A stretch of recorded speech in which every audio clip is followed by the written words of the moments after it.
straight to voicemail. Unbelievable. Anmol. Anmol, where you at, man? Dude, where you? What the hell happened in here? I walk into the damn apartment, I step over trash cans, there's alcohol everywhere, the freaking dishwasher is open. It's got an unbelievable view of this place. But anyway, I'm walking across thinking maybe I'll sit down, and what do I see on the coffee table? I gotta find this guy, man. It's the bathroom. Anmol, you in there, dude? What the? You're still sleeping? It's 8:30. 8:30 is too early, man. You knew I was coming. Not only does he not wake up, I come in and there's alcohol all over the floor. I gotta walk over the damn trash can just to get into his freaking apartment. Maybe I'm just getting old. I just don't understand these damn millennials. Good afternoon, it's good to see you. So how's the market looking today? It's gapping down, dude.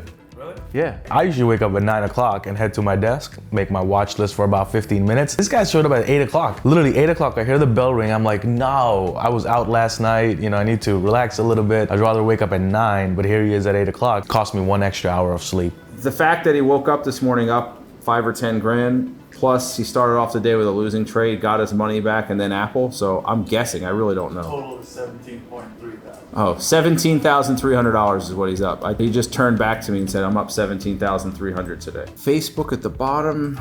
Yeah, I think you missed the bottom though, right? It was an aggressive entry to take it at 335.70. But yeah, I think it's put in the bottom. I don't know if I would have bought it though. I think that's, like I said, at the time, it was a lot harder than it is now. Now it's easy. Hindsight's 20/20, right? I've been in New York for all of an hour now, and dude, I don't know about this place. I mean, they got some of the highest taxes in the freaking country. They got a governor who's got, what, like 8 people coming out against him. But 6 months ago, this guy was the hero. I don't know about this stuff. I think it's a little ridiculous personally, but to each their own for the people that live here, So freaking hard trading with another person. I mean, I'm trying to trade here, but I hear him in the back like, blah, blah, blah, blah, blah, blah, blah. I know he's doing his job, but man, dude, it's I'm hard. right down the hall. I can hear you. Unbelievable, man. Boom, there goes FIVN, guys. We'll see. We're going to be back in this thing very, very soon. Do I trust it? Nah. Not exactly. I mean, look at that big topping tail right there. I don't know that this is going to be a good idea, but it's in my plan, so I'm going to take it. But Bottoming tail rule. the Anmol is imploring me, don't take it, the bottoming tail rule. It's like, which is more important, 84% rule or the bottoming tail rule? We got rules fighting each other here. Which one's going to win? Today, I'm not feeling too good about FIVN, and it's easy to walk away -1R. -2 doesn't feel as good. And he was calling this trade called FIVN long. I don't know what he's thinking. Maybe he woke up too early or something. That trade is right into resistance. There's like a resistance level right there, and he's trying to go long. I don't get it. I don't think he follows his own rules. And then he called the trade short FUTU, F-U-T-U, which is right into support. He's like, oh, I don't know why it's bouncing. Well, because it's into support, man. So it's kind of funny how they both trade the same way, but it's still very different. Like a lot of the trades he called today, I wouldn't trade him at all. Because the market's down today, it's a mega gap down day. Stocks are heading lower. You want to be in market stocks, right? Like Apple short, or just the market short in general. But here he is trading stocks like FUTU and FIVN that don't look like they're in play. But anyways, each to their own, I guess, right? It's his money. We'll find out. Head off here. Got to clean this place up. Anmol's going to head on the mic. You can ask him about his $17,000 day and anything else that may or may not have happened last night. So I ended up taking 3 trades today. First one I lost money on, which was the CRWD. Took a short position on this here, dropped just a tiny bit, but then right back up again, and I stopped out. So I lost $1,000 on CRWD, but then the 2 shorts that I ended up doing worked out really well. One of them was VLDR, beautiful gap down, right under support. It's also all-time low on the VLDR, which basically means there is no support. It's gotta create support. So when it gapping down under support, I wanted to short it, and I shorted it right over here. This damn VLDR trade that he took, I don't even understand it. And I've been doing this for like 16 years. I mean, I'm thinking, oh, maybe it's a double bottom retest, maybe it's a breakout. I'm looking at the chart upside down. I'm looking at the chart sideways. I don't even get the thing. And sure enough, it works. Another 2,000 bucks. I was looking for about 3.5 R, but then I was like, you know what? I'm up 2R on Apple. I'm up 2R on VLDR. And I had a really good day today waking up with the swing trades. So I was like, you know what? Let's just take it. Let's not f around. We got a great gain today. So I took the 2R on the VLDR, and looks like a good exit for now. I still think you could short it again, to be honest. I still think if it gets back below the VWAP with a stop loss over here, this could potentially still be a short position on the VLDR. But I took my 2 Rs on that. Next one I had Apple, right? AAPL. So gapping down, red candle. So what I liked about Apple, guys, is at this moment in time, right around 9:40, the Qs and spiders started to move up. right? And Apple was not moving up. So I was like, huh, that's interesting. And then I saw this bear flag on the AAPL, right? Shorted this bear flag right over here, and Apple worked out nicely. We got a little bit over 2R, and we took the 2Rs right over here on the AAPL, and that was a great trade, right? So Apple over 2R, VLDR 2R, not a bad day at all. You know, ended up getting over 4Rs on the day trades, and the swing trades worked out pretty good, guys. Let me show you right about here. So right there, that's the day for me, how it went. So pretty damn good day. I made almost 6,000 bucks on IWM. I made almost $5,400 on the IP, all in the swing trade newsletter. I made like $2,400 on XLF short in the newsletter. And then we had the AAPL and we had the VLDR. And in the options newsletter, I had the spiders puts that we made money on. Qs puts, small profit. GGPI was a break-even-ish trade. And then CRWD was a stop loss. Here, lost $1,000 on that. But overall, all in all, it's about a $17,300 day. Probably the best day I've had this month, and hopefully we keep going. I mean, we're crushing it in the newsletter, guys. We've taken less trades than last year, and we got twice as much money on the newsletter in that same time frame. All right, guys, you guys have a great one. We did a good job today. Hope you guys made money too, which I know a lot of you guys did, so that's awesome. And we'll wrap it up like that. Stay tuned. Make sure you subscribe to the YouTube channel. Take care. First, this is a beautiful place. But I get here, you're not even awake. Shit all over the floor, all over the apartment. I mean, again, nice place, but I had to walk over whiskey bottles, trash cans. I mean, the heck's going on with you, man? But hey, at least I woke up, right? We had a good time. There was a party last night. We took a boat out, and we all came back at mine, and it was a crazy night. I mean, you should be happy I even woke up. But it's a work day. I mean, it's like, you know when they say, like, it's a school night, you can't go out, can't stay over your friend's house, it's a school night, that millennials don't care about that stuff? Yeah, but how did your trading day go? All this waking up early, all this showing up on time. How did your trading day go again? That's a little low, man. Come on. I took a really good trade, just didn't work out.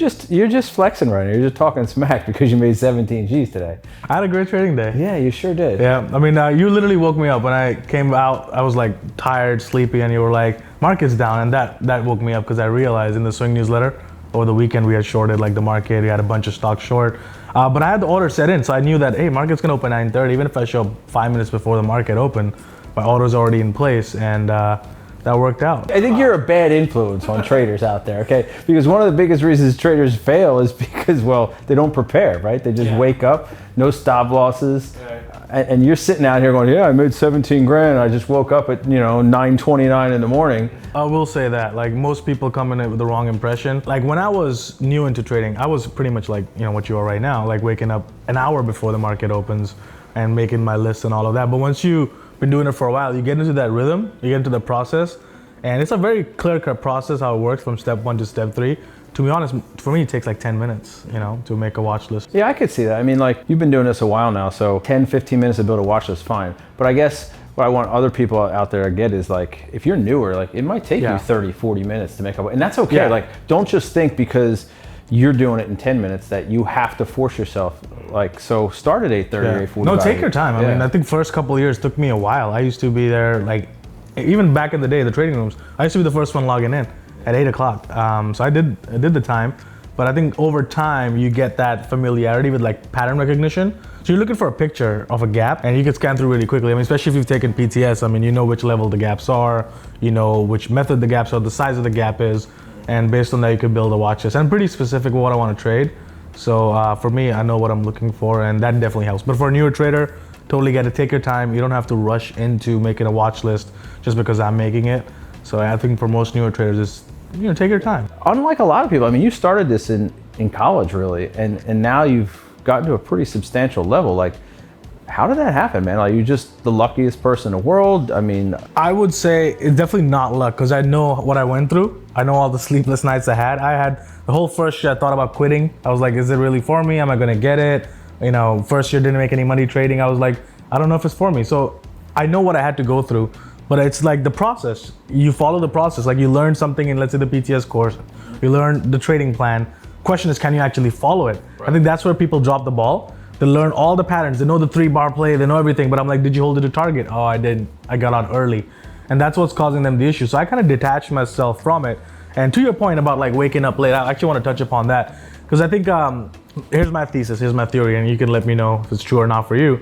But when you wake up, let's say early at 7:30 or 8, Now you got an hour or 2 hours before the market opens. Maybe you checked your phone, you checked your SMS. Now there's like an hour or 2 hours of baggage. Maybe you read some news. So you're coming into trading, you already have things in your mind. For me, let's say I wake up at 9 o'clock. I go straight to my desk, I build a watch, I start trading. There's no baggage in my head. So I'm trading with a really clear mind, and then I can start my day right after I'm done. I think there's truth to that. I think it just depends on the person. You know what I mean? Some people wake up and they're still sleeping. You know what I mean? Like they need that coffee, they need that exercise, they need that whatever it is, you know what I mean? So I think it just depends on the person, to be honest with you. As long as they're getting what they need to get done before the market opens. But I think there's truth in what you said about carrying that baggage, watching TV and some idea here or there sways you from your list and stuff like that. So yeah, I would say there's some truth to that. You want to double or nothing on our bet?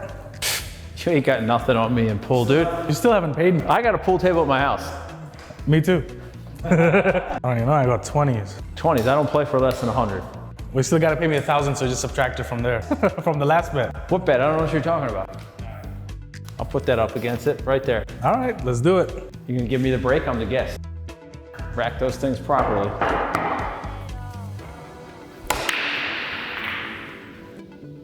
Oh, yeah. Looks like you do this often. It's gonna be like free money. That's easy. Oh. Starts with 1.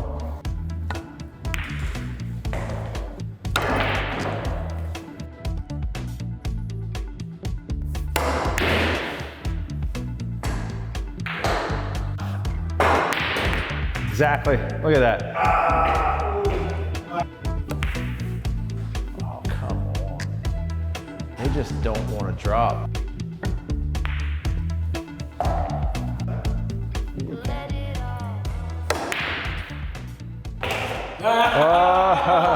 I mean, the table's rigged, man. It's on an angle, a warped stick. I'm just telling you the truth, man. Take your freaking money, dude. Just get out of here, all right? We've known each other for a while now, and we've traded here and there, especially at mentorships and stuff like that, but I've never really come to your place and really seen your process, and I have to admit, it's different. It's a little bit unique, your process, but I can't lie with the results. I mean, 17 grand is a pretty damn good day, even though you wake up at like 9, 10 every morning. I have to give you a little bit of respect. I give you crap all the time about being a millennial, but it works for you, right? I mean, you've been doing this a long time, you put your hard work into it, and the results, they're undeniable, man. I guess what gets lost sometimes for people is all the hard work you put in behind the scenes. So you're not just hacking away at it, so to speak. Like you put real time into this stuff. So let's kind of wrap this up real quick. What would be 3 quick tips, that you could tell new aspiring traders so that they can get to the next level? I think the 3 tips that I would give him is like, hey, know yourself, know your personality, adapt your trading around that. And number 2, you have to follow a systemized process.